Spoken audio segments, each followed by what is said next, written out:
Hello there, this is AD Robles, and you're listening to AD on the Fight, Laugh, Feast Network.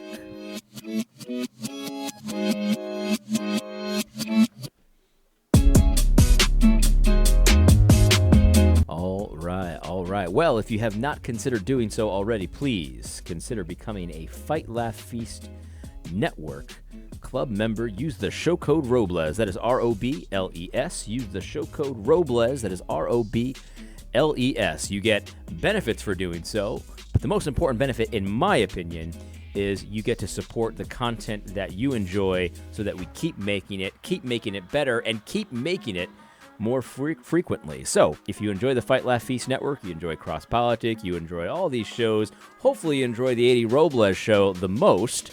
But if you do, please consider joining us as a club member. Use the show code Robles, that is ROBLES. I've got some great news. You know, I actually just got the book that I've been writing back from the editor, and I read through it last night, and it is really good. I'm very impressed with the job the editor did, and I'm excited. I'm really excited. I can't really divulge too much about release dates and stuff like that yet, but I'll have it in hand sooner than you might think. All the people that pre-ordered a copy will be able to get their hands on a copy very quickly. You know, a couple months, I would say. That's all I'll say. Then the official release will be later, and I think you're really going to enjoy the book. If you like my content and you want to have a book that, you know, is something that you could give to people that you go to church with, something that's organized, that'll give all the information that they need to fight the social justice movement in the evangelical church, this book will be it. And so I'm excited about that. Now, if you hear any background noise, my kids are cleaning up a bunch of Legos upstairs. That's what you're hearing. It is what it is. Just going to have to hear that. That's how it works at the AD Robles $1 million recording studio. But anyway, I just have to say that my heart was so warmed last night. I was talking to my mother and my wife, and it is so great because I think both of them, and I think that they're not the only ones. There's a lot of people that are really starting to see the scam for what it is. If I'm not mistaken, the very first podcast I did on the Fight, Laugh, Feast Network was about the scam of social justice, but they're not the only scam artists out there. I kind of pride myself in being able to identify scams for what they are, and it's, you know, it's one thing to know that something's a scam, and it's another thing to kind of know what the scam is all about, like the mechanics of the scam.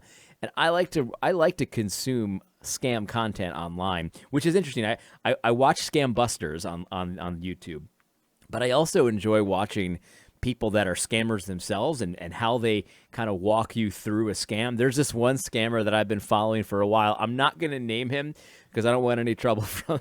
He strikes me as a litigious type of a person. Plus, he's a small time kind of guy, and I'm not really 100% sure what his deal is. But anyway, he's had multiple kinds of scams over the years, and now he recently just introduced a cryptocurrency scam where he's gonna create a cryptocurrency, and through a variety of other scams that he has on the side, getting people funding for businesses that don't exist. This is all real.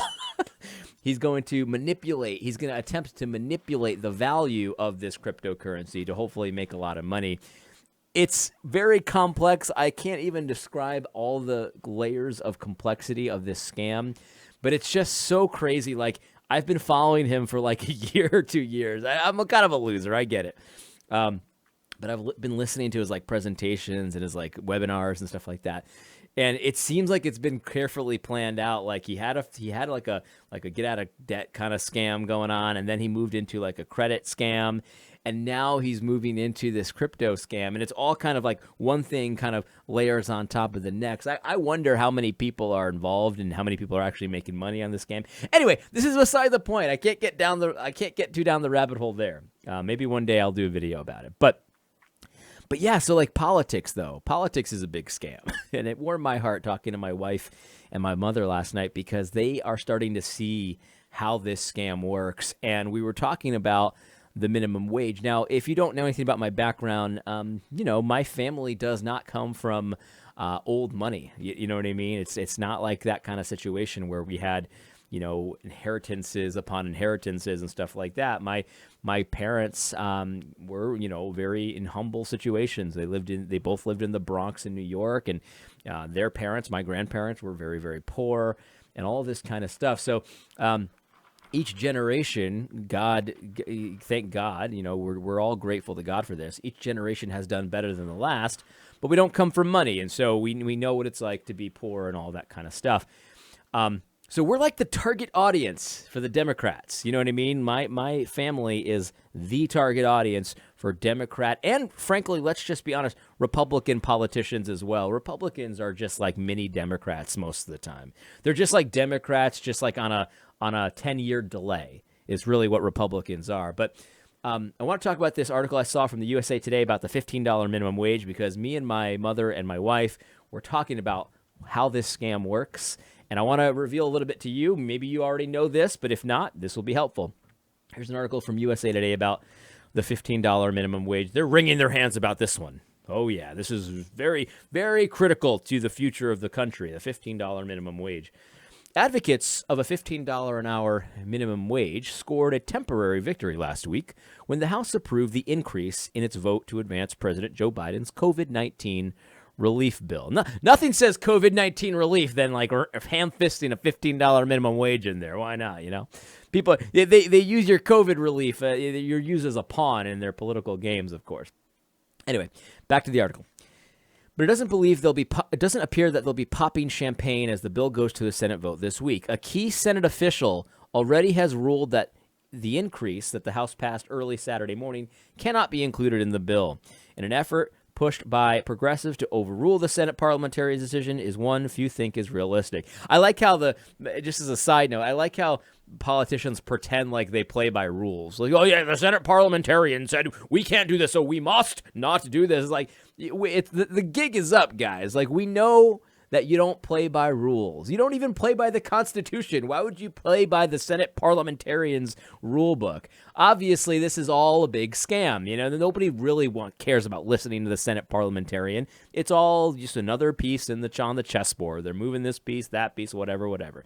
But anyway, so the point is, though, that they're pretending to play by the Senate parliamentarians' rules. And so the article continues. It says, goodbye, Plan A. Then there was a proposal. Listen to this, guys. This is insane. I can't think of a worse idea than this. That's not true. I can think of many more worse ideas than this, but this is a very particularly bad idea from a business perspective. So here we go. Then there was a proposal being crafted by Senate Democrats to backdoor a minimum wage increase by inserting a provision that penalizes large corporations that did not pay their workers at least $15 an hour. The plan, led by Senate Finance Chair Ron Wyden, conversely would provide income tax credits to small businesses if they paid their workers higher wages. Now, I looked into this deal a little bit, and essentially it works like this. If you're a big company, and I don't really know how they identify what a big company is. I don't know if it's by like revenues or if it's by number of employees or whatever, but the point is it's targeting big companies. And it says if you're a big company, and there's even one person on your payroll that makes less than $15 an hour, they tax you like 5% of your entire payroll. Like, this is a humongous tax. Anyone who knows anything about business, the cost of labor is often your biggest cost, right? So we're talking massive taxation to businesses that don't pay all of their workers. Even one worker that's not making $15 an hour, they tax you for everybody, your whole payroll. Doesn't matter how much or how little they make, your whole payroll. It's like something like a 5% tax, I think was the proposal. That's insane. That's absolutely insane. And the Democrats' idea is, well, the companies would just be forced to pay everyone $15 an hour. And I was talking to my mother and my wife last night, and they both identified the problem here, and it's a big scam. That's not what would happen. That's the fantasy that they want you to give. Like, well, we're going to make $15 an hour, the minimum wage, and magically everyone's job is going to be worth $15 an hour, so everyone will be employed and everyone will make $15 an hour. It's a miracle. But my wife and my mother, none of them took economics in school, and they could easily see what would actually happen. And what would actually happen if you did this is that everyone who made less than $15 an hour would be instantly fired. That's what would happen. And when I say everyone, I just mean most people. Most people whose jobs are paid $8 an hour right now, $7 an hour, $10 an hour, their jobs aren't worth $15 an hour, so they would be fired instantly. And so it would create massive unemployment, massive layoffs, and all of that if a proposal like this were to pass Congress. It would not have the intended effect. It would actually have a very, very negative effect. Now, the question is, why do I say this is a scam? Is it just them being stupid? Does AOC just not understand basic economics? Like, we're all tempted to talk that way a lot of the time. Like, they're just idiots. They don't know anything. But now I actually think they do know. They do know. You see, because the reality is that the government wants you to be fired, because then they can be your savior.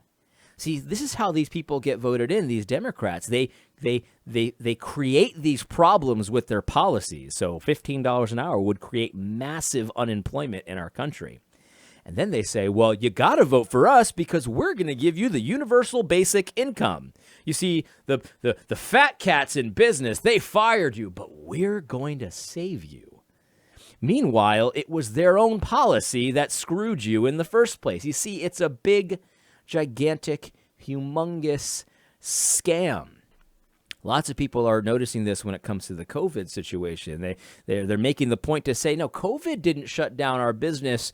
The government response to COVID shut down our businesses and created massive poverty in our country. In fact, how many politicians have you heard recently lamenting the income gap and the wealth gap that has been exacerbated by the COVID-19 situation? So the wealth gaps that you hear so much about in the social justice movement and just democratic socialist policies in general, that actually got way, way worse during the COVID pandemic because wealthy people survived the COVID pandemic pretty much unscathed, and many of them actually increased their wealth. Lots of people had the best year they've ever had in 2020. And poor people who were on the margins, who couldn't really survive missing much less one paycheck, but months and months of paychecks, they got poorer and poorer and poorer and more in debt. Lots of them dipped into their savings or credit cards in order to put food on the table. So they got worse off than they were before.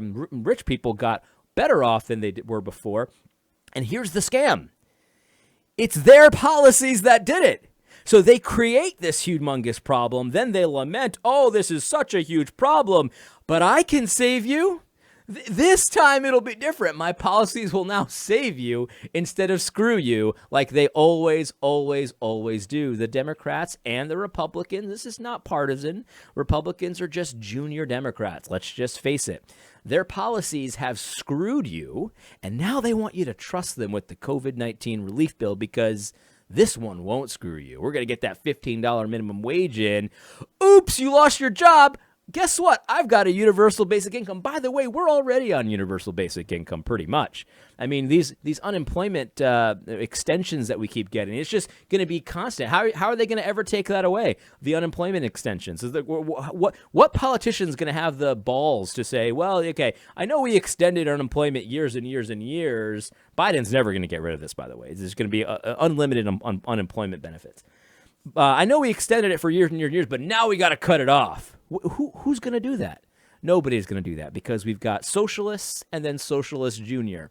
So we already have universal basic income. I mean, it's just that simple. We've already got it. It's already here. We're going to have to deal with that.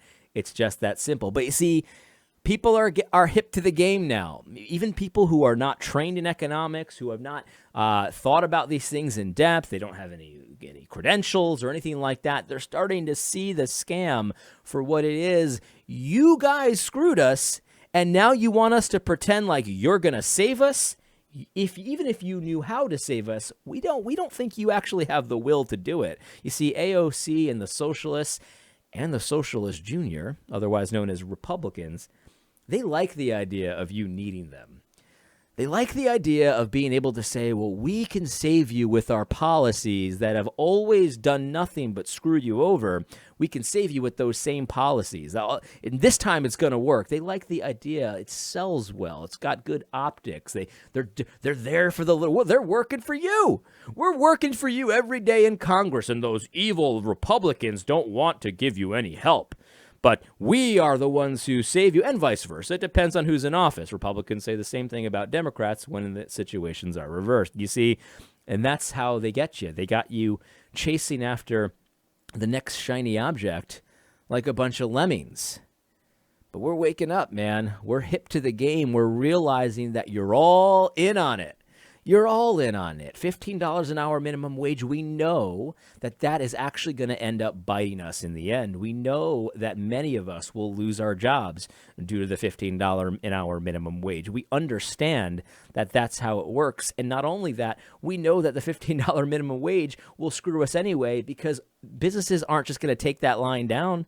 Businesses are smart. And even if you go with the narrative that they're greedy, I say that they're just smart, but even if you say that they're greedy, they're not going to not raise prices if their cost of producing the good increases. They want to keep their profit margins. And so what do you think is going to happen when their cost to produce an item raises their costs? They're going to want to maintain their profit margins because they're going to shrink unless they raise prices. What do you think is going to happen? Are they going to raise prices? Absolutely, they're going to raise prices, and they're going to make, because of the price rate raises that they do, they're going to make more money than they've ever done before, and the wealth gap will continue to increase, obviously.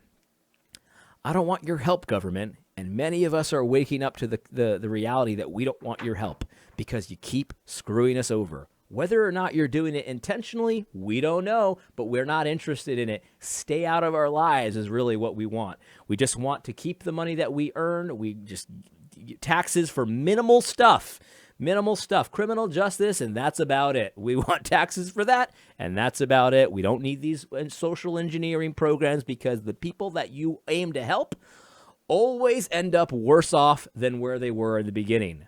Stop it. And this is the thing. That's what warmed my heart last night because I think my mom and my wife, they're not alone. These are not the only people that are waking up to the scam that government pulls on us and runs on us all day long. The Republicans do it. The Democrats do it. We all get it.